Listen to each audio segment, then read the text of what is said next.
Hello, and today I'm going to finally be reviewing the Hornby Gordon. And this is a model that I've been needing for a very long time. But yeah, I finally got it for Christmas, so I thought I would review it. So you probably can't see the model at the moment because it's absolutely shrouded in tissue paper. But we'll start off by looking at the box. We've got the Thomas logo, Hornby logo. If I flip it round to the back, you've got some other things that were available at the time. We've got Thomas, Percy, Duck, Toby, Bill, Ben, James, and of course Gordon. And then you've got the rolling stock there. But yeah, so I will get him out of the box now. And before I get the logo out, I'll start off with everyone's favourite things, the instructions. And this says locomotive operation and maintenance for the Ringfield motor. So that's pretty much any of your older Hornby tender engines or big diesels, like the tender engines, I mean. But yeah, just shows you how to lubricate it and stuff. But yeah, let's get him out. And I'm pretty sure this is not the original polystyrene tray, just because if you have a look at the slot for the tender, you can see there's room for 4 axles there. So yeah, that's interesting. So I'm going to guess this is from one of Hornby's Railroad Flying Scotsmans, or just A3s. But yeah, also, I'm not sure why this has so much tissue paper in it. I'm guessing the seller added more tissue paper, but yeah, I'm not sure why there's so much. Just a bit random. Anyway, start off by getting out the tender. And there's literally tissue paper everywhere now. But yeah, there's the tender. Then we'll get out Gordon. And he is stuck because of all the tissue paper. Here he is. But yeah, I'm probably just going to throw this tissue paper in the bin, to be honest, because, yeah, I don't know why it's here. Anyway, so, here is Gordon, and this model is incredible. I just really like it. I just think it's so cool, because it's literally just sort of a realistic Gordon, if Gordon was more accurate to an A1 or an A3, but yeah. So, we'll start off by looking at the face, and Hornby's face for Gordon is probably one of the weirder ones. I mean, like, the sculpt is pretty much spot on. It's just, for some reason, it's painted in this really dark shade of grey. Because if I bring up Edward here, he's got sort of a lighter, more accurate shade. So, not sure why Gordon's face is so dark. But even weirder than that, for some reason, he has really tiny pupils. So yeah, I don't know what that's about. It's not a bad face, it looks like Gordon, and it's pretty accurate, but I just don't know what's up with the pupils. But yeah, if we have a look at the buffer beam, he has the correct oval buffers. Hornby's 2015/16 version of this has round buffers for some reason, not sure what that's about, but this one is more accurate. He's got the lamp irons, which are fitted correctly, and the vacuum pipe fitted as well. If we look at the side, you can see that the linkage on this is way finer than the Bachmann one. It's not super fine and realistic. Obviously, this is based on a railroad tooling, so, you know, it's going to be a bit chunkier than a super detailed model. But if I bring up the Bachmann one here, I mean, look at this. It just looks so bad. I don't know how Bachmann thought this was acceptable, because, I mean, just look at the linkage. Look at the valve gear on these. I mean, seriously. Anyway, so one of the first things you would have probably noticed about this model is the shade of blue. It is very dark. It's this very dark shade of blue. So it's not particularly accurate to the TV series, where if I bring up Edward again, this is a much more accurate shade of blue. But yeah, since Gordon was one of the first models they made, he's not perfect. So he is in a dark shade of blue, like Thomas is. Thomas is also a dark shade of blue, but interestingly, I'm not sure if you can see it on camera, but they are sort of different shades of blue. This Thomas is more of a greeny blue, almost, where this one's just a straight up dark blue. Also, something interesting about this is most of the Hornby Thomas models are in a matte finish. So, sorry to keep bringing him up, but here's Edward. And you can see he's in this really nice matte finish. But interestingly, Gordon is in more of a gloss finish, and it's most noticeable on his boiler. It's not super glossy, like a Bachmann model. If I bring the Bachmann one up again, this is like ultra glossy, like very plasticky looking and toy-like. This one is a little bit more muted.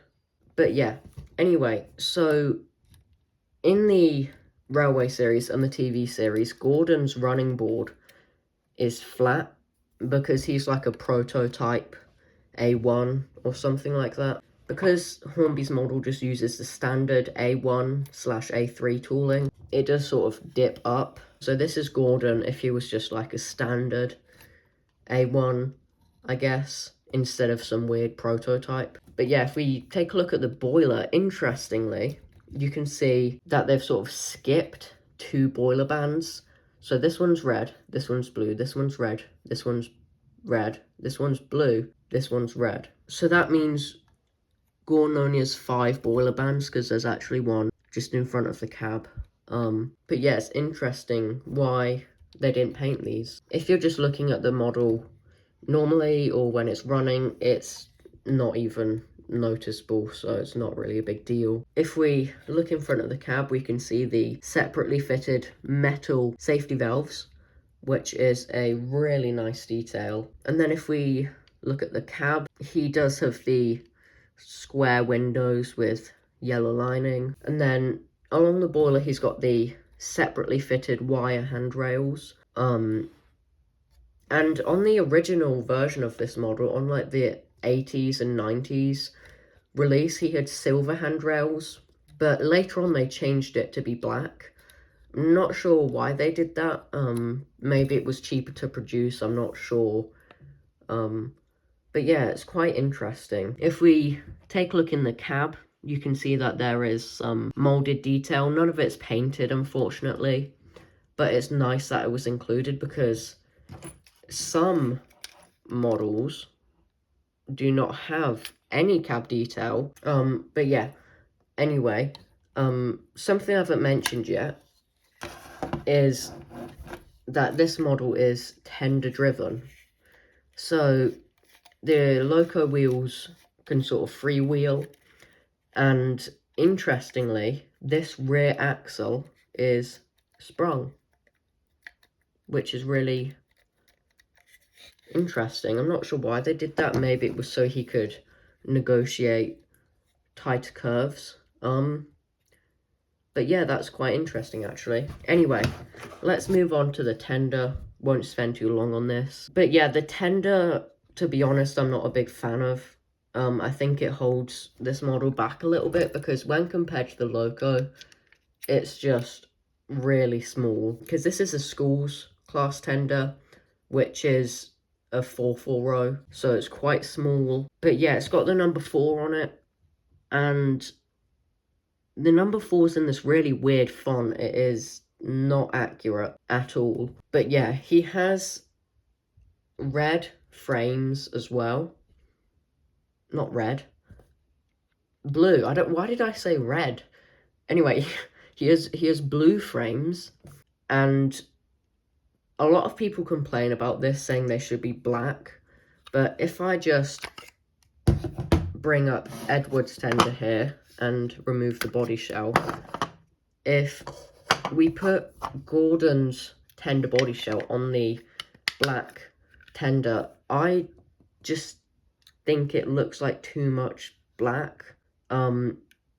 Yeah, something looks off about that, to be honest. And when it's behind Gordon, who has the blue wheels, it just looks kind of out of place. So I actually prefer it having the blue chassis.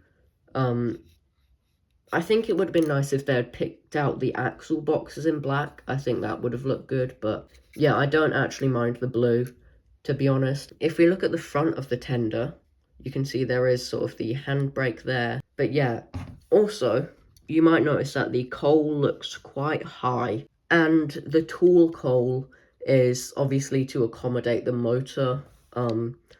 So yeah, the coal is quite chunky, probably quite unrealistic. But yeah, on the back of the tender, he's got the water filler cap and some detail at the back and some handrails as well. You always see these rear handrails broken for some reason. But yeah. Anyway, I think that's all I have to say about this model. It is really, really nice. Other than a few nitpicks, it is a really good model. And if I just compare it to the Bachmann one here, I will let you decide which one you prefer. I definitely know which one I prefer. But yeah, I mean, this one is just so, I don't know. I mean, just look at the face as well. I do not know what Bachmann were thinking when designing this. I mean, it's just, yeah. Anyway, this model, really cool. I'll put it on the layout and we will see how it runs. Alright, so here Gordon is on the layout, and we will just see if he can do a good crawl.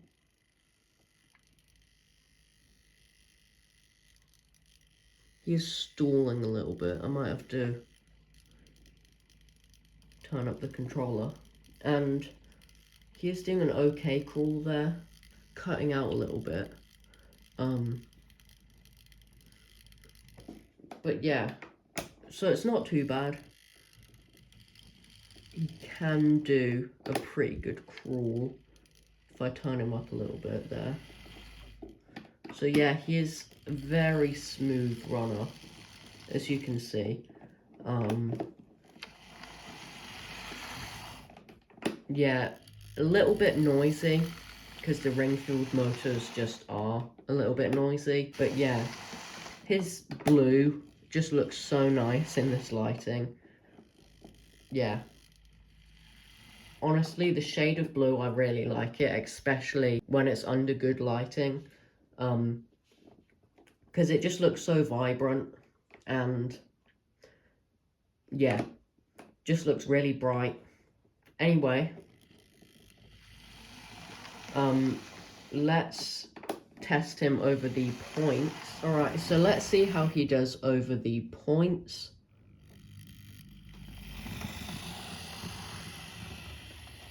And yeah, it's pretty flawless. He didn't cut out at all. He's going at a pretty slow speed as well. And unlike Henry, who I reviewed a little while ago, he is not derailing or anything. So yeah, he does do well over the points. But yeah, I suppose we should couple him up to his Express and run him round the layout.